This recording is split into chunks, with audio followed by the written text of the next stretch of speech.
There was a former sales manager at a Mercedes-Benz Lafayette by the name of Jeffrey Turner.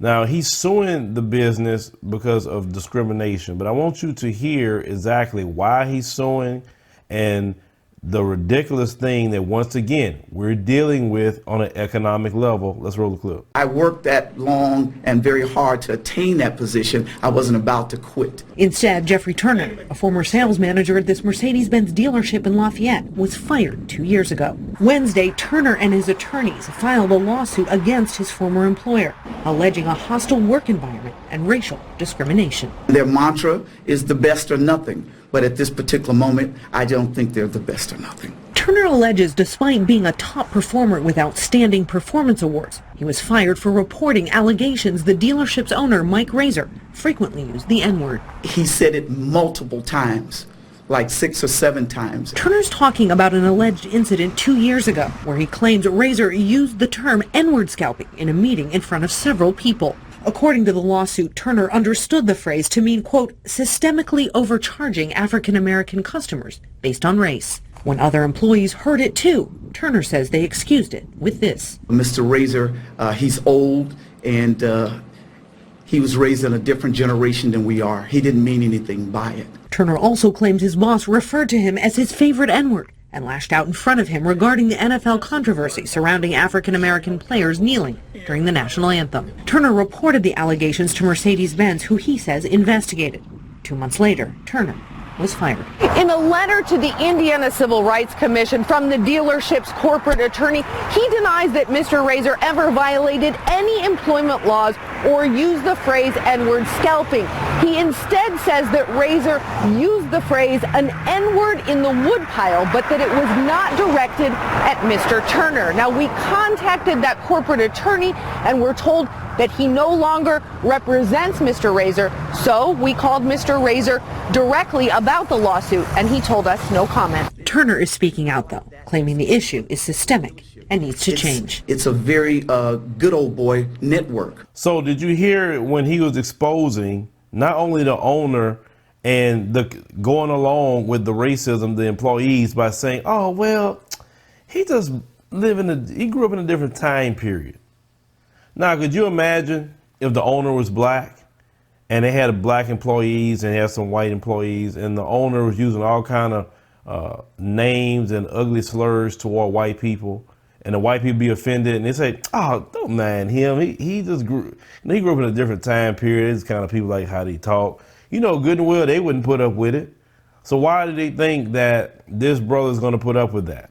But as you heard, he talked about the systematically overcharging African-American customers for vehicles and referred to it as N-word scalping. If you look into this as overcharging African-Americans for cars, and you just kind of put that in Google, you find story after story after story of African-Americans being overcharged for vehicles by car price and interest rates.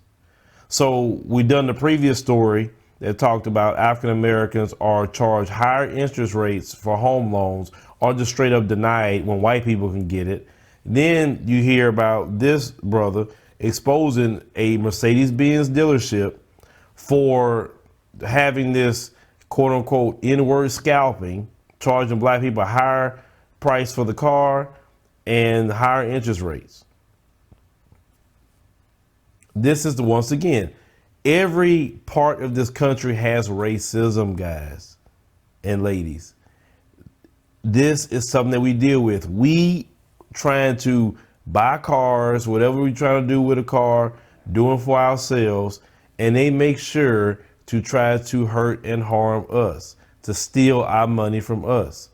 You get what I'm saying? I mean, what do we have to do? Do we have to have a white representative to say, hey, Mr. White Man, could you go buy that car for me? Because I know they're not going to cheat you. Hey, Miss White Lady, could you go try to get the home loan for me? Because I know they're not going to cheat you. But if I walk in there, they're going to cheat me. I guess that's the only way you get a fair price in America, I guess. I guess you're going to start hiring white people to go do all your business dealings.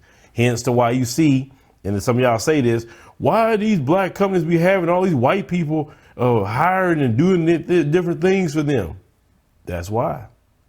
I've heard story after story after story in business where They have a white person working for them to secure some capital. Then they come in and they say, wait a minute, I thought she owned the business. No. It's, oh, well, I'm not going to get a loan to you. That sort of thing. So you got to have white people working for you to secure certain money or do certain things. In America, of course, we're talking about America. Once again, this place is not just the KKK and Richard Spencer and all them sort of people. No, that's just the most ignorant form of it. The racism that bothers me the most is this kind of racism. This one, the economic racism that's practiced against us. And they do this mess every day. Because a lot of black people, unfortunately, we haven't been too versed in, business. We don't know a whole lot with interest rates. We don't know any of that. We just trying to get a car. That's all. We want a car.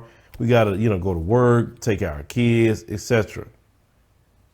And these people are already looking to do predatory loans. Even when you look at back when the housing crisis happened, black people suffered the most. And what did this so-called black president come in to do? Save the white people and their banks. That's what he chose to do. He didn't help out black people at all. Black people lost their homes. Black people, they say, lost a lot of wealth in that time period with that housing crisis, and nobody went to jail. Barack Obama had a Eric Holder and everything, and nobody went to jail. That's why I said Barack Obama was the worst thing that happened to African Americans. The worst. But he also was the best thing that happened to African Americans, because now politically we have waken up. But when you buy, a car and do some research, sometimes you got to do things online sometimes when people don't see you, because online shopping, online deals sometimes keeps, some things down too. But it's sad that you got to do things that way. It's sad. You should be able to shop like everybody else. But this country is so permeated with race. It's so permeated with hatred. The only time you can get a halfway fair shot is you go find someone within your community who possibly can own a dealership like that. That's the only way. It's been researched, even medically. It's been proven that even in the medical profession, black people suffer racism. They call it medical racism.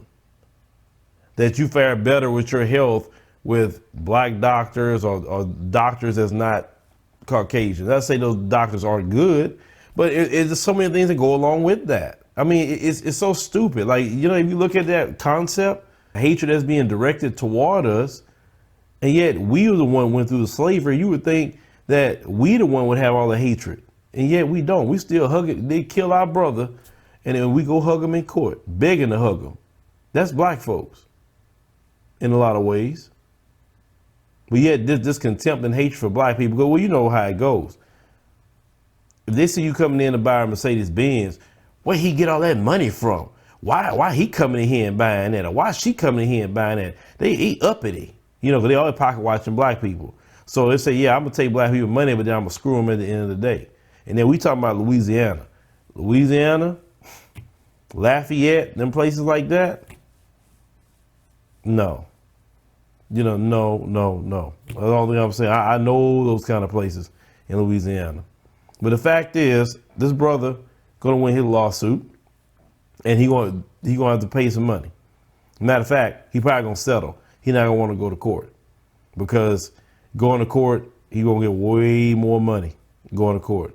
But leave me a comment, let me know what you think about this particular story coming out of Louisiana at this Mercedes-Benz dealership. Not only was a guy saying the N-word, he even called him his favorite N-word. Like, what black person want to hear that? You my favorite N-word? Like, really? Maybe Jesse Lee Peterson would like that, maybe. But the average black person don't like that, not whatsoever. It is a thing about discriminating in the area of, car loans, etc. Maybe we work on a report on that to expound, because this story after story after story after story after story of that, and that car dealers have been paying out lawsuits because of that. It's really sad.